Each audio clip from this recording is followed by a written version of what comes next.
한국교회 선교사 전기 시리즈 10. 오웬의 생애와 선교적 유산. 최상도, 송현강, 이재근 지음. 사단법인 한국교회 총연합.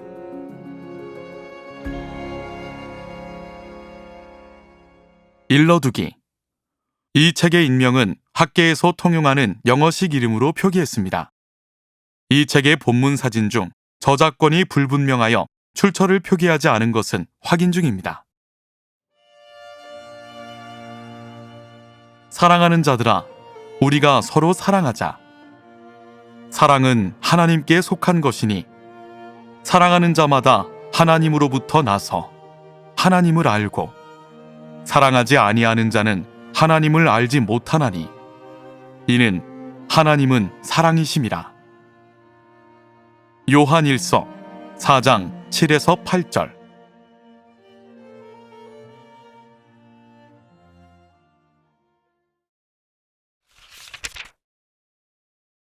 발간사. 혹 누군가 대한민국의 근대화는 어디서부터 시작되었는지를 연구한다면 1884년 선교사들이 미지의 땅이었던 조선을 찾아와 사역을 펼친 내용을 살펴보면 될 것입니다.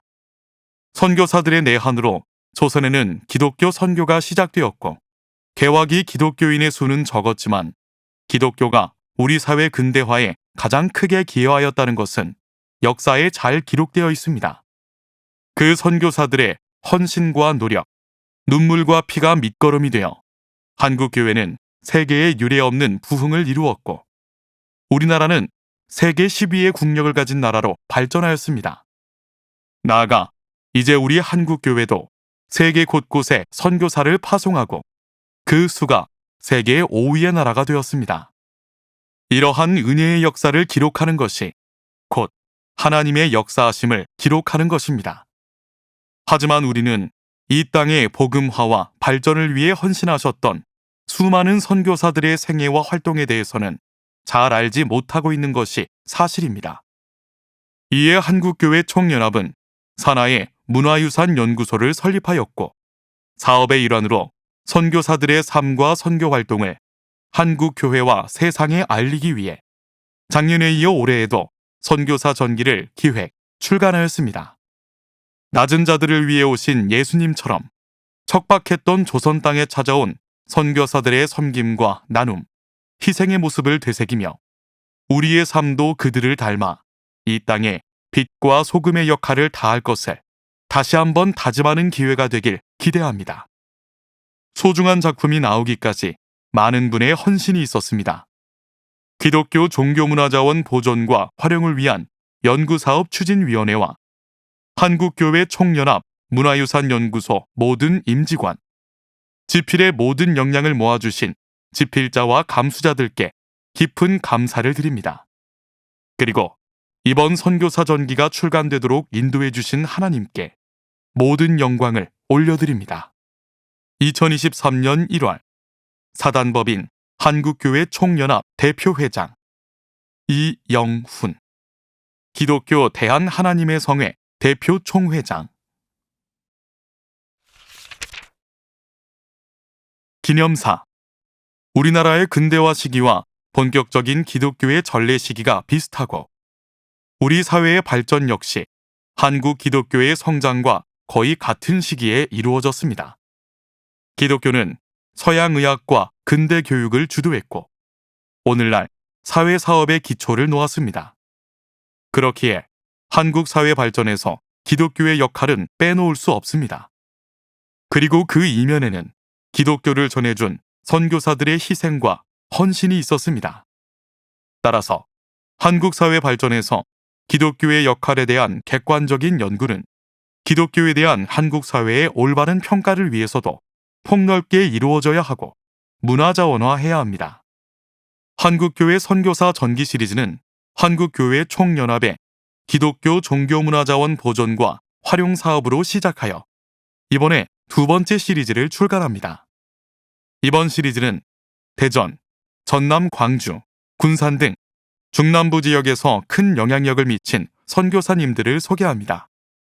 한국 교회가 없었다면 우리 근대 문화는 없었다고 해도 과언이 아닙니다. 엔데믹을 향하는 시기에 이번 선교사 전기 시리즈가 교회의 신뢰를 회복하고 복음의 영향력을 회복하는 귀한 도구가 되길 소망합니다.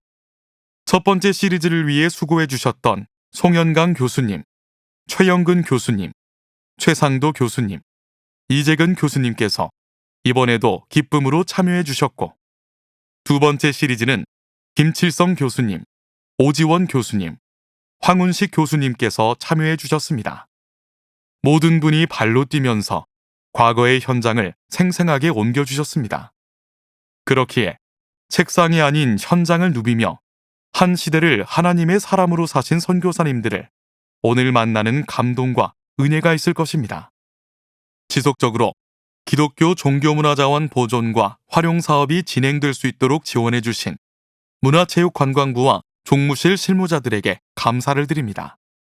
선교사들의 기독교 정신과 업적을 발굴하고 정리해 주신 선행 연구진들과 세세한 부분까지 검토해 주신 감수자들께도 감사드립니다.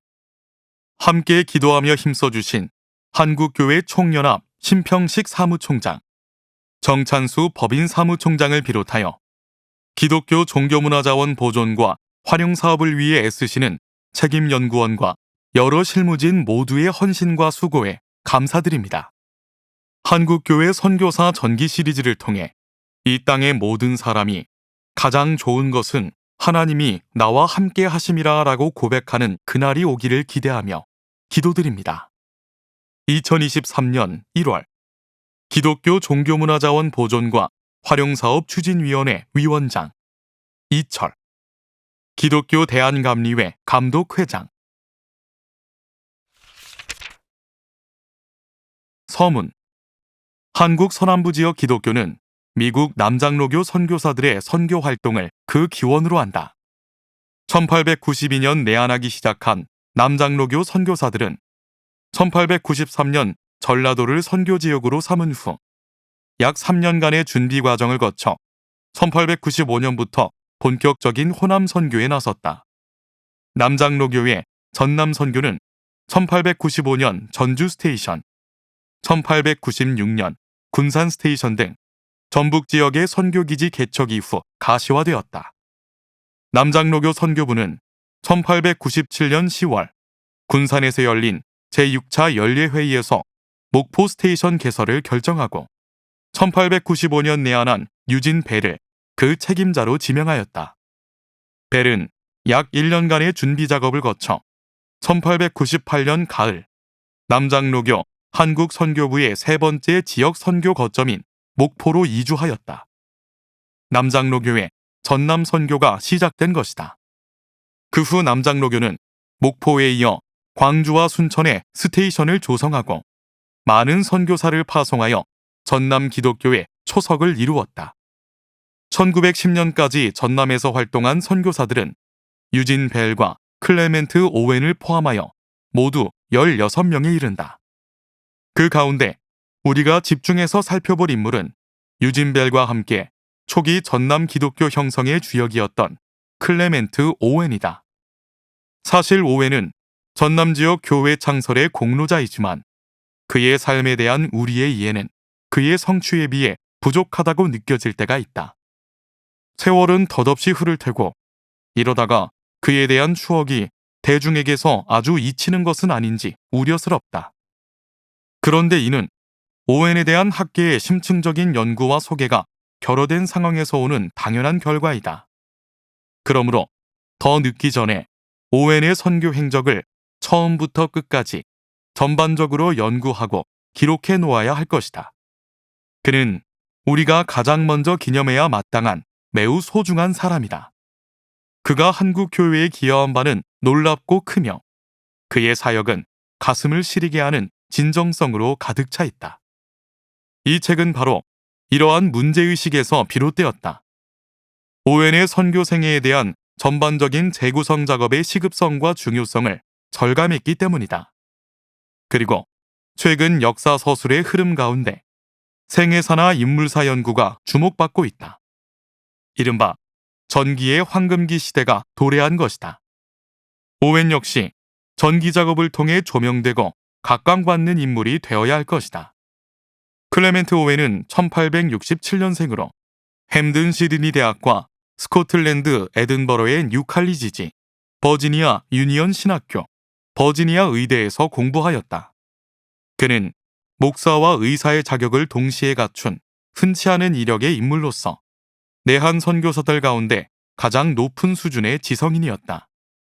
1898년 11월 목포에 도착한 오웬은 바로 의료 사역에 착수하여 이듬해에는 불과 몇 달 동안 400여 명의 환자를 진료하였다. 1898년 출석 교인 8명에 불과했던 스테이션 군내의 목포 교회가 1900년 여름 75명의 회중으로 늘어나게 된 데에는 오웬의 의료 사역이 있었기 때문이다. 오웬의 진료소는 일약 도시의 명소로 떠오르며 목포 지역의 복음화를 추동하였다.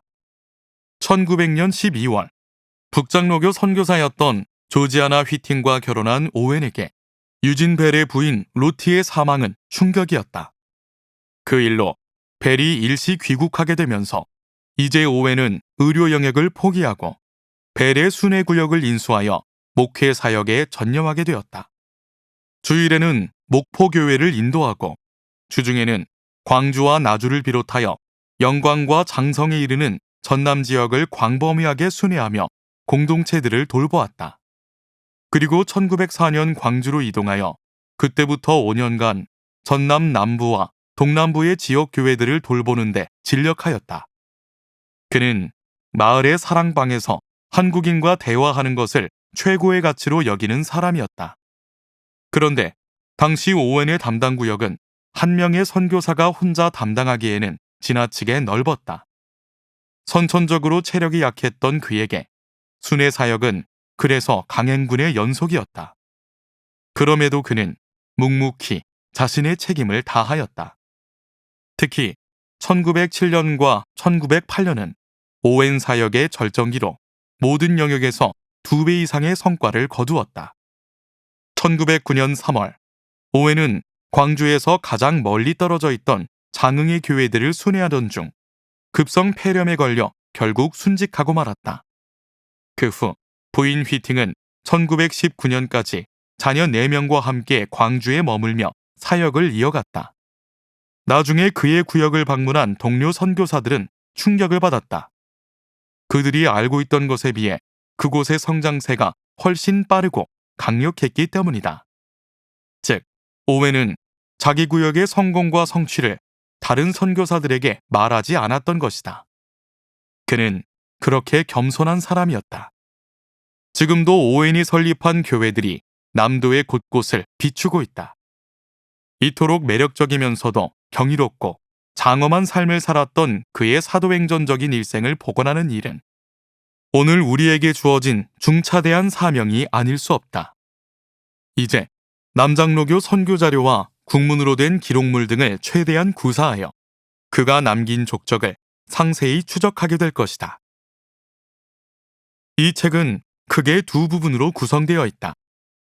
먼저 최상도 박사가 저술한 클레멘트 오웬의 생애와 선교에서는 오웬의 생애와 사역을 4개의 국면으로 설정하여 시간의 순서에 따라 연대기적으로 설명하였다.